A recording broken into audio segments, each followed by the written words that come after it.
జిల్లాలో ఘోర రోడ్డు ప్రమాదం సంభవించింది. కాలేజీ బస్సును టిప్పర్ ఢీకొట్టింది. ఈ ప్రమాదంలో బస్సు డ్రైవర్ సహా ఓ విద్యార్థినికి తీవ్ర గాయాలయ్యాయి.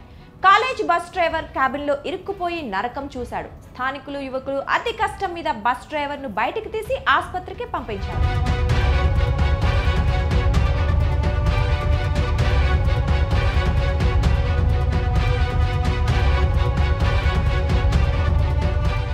విజయనగరం జిల్లా బొండపల్లిలోని విద్యుత్ సబ్స్టేషన్ సమీపంలో జాతీయ రహదారిపై బుధవారం ఉదయం సెంచూరియన్ యూనివర్సిటీ బస్సును ఎదురుగా వస్తున్న టిప్పర్ లారీ బలంగా ఢీకొంది. ఈ ప్రమాదంలో 14 మంది విద్యార్థులకు స్వల్ప గాయాలయ్యాయి.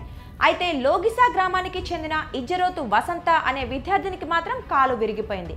ఆమెను అంబులెన్స్ లో గజపతి నగరం ప్రభుత్వ ఆసుపత్రికి తరలించారు. ఆమెతో పాటు మిగిలిన విద్యార్థులను కూడా గజపతి నగరం ఆసుపత్రికి పంపారు. అయితే బస్సు డ్రైవర్ మాత్రం క్యాబిన్ లో ఇరుక్కుపోయి నరకం చూశాడు.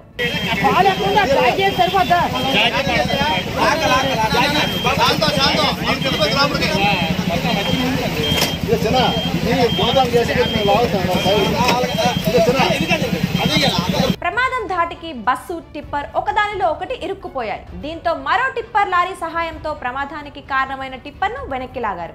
అయినప్పటికీ బస్సు ముందు భాగం లోపలికి వెళ్లిపోవడంతో బస్సు డ్రైవర్ సీటుకి క్యాబిన్ కి మధ్య ఇరుక్కుపోయాడు. అదే మార్గంలో వెళ్తున్న యువకులు స్థానికులు కలిసి సుమారు అరగంట పాటు ప్రయత్నించి అతి కష్టం మీద డ్రైవర్ ను బయటకు తీశారు. అతన్ని వెంటనే అంబులెన్స్ లో ఆసుపత్రికి పంపారు. ఈ ప్రమాదంతో జాతీయ రహదారిపై సుమారు 2 గంటల పాటు ట్రాఫిక్ నిలిచిపోయింది.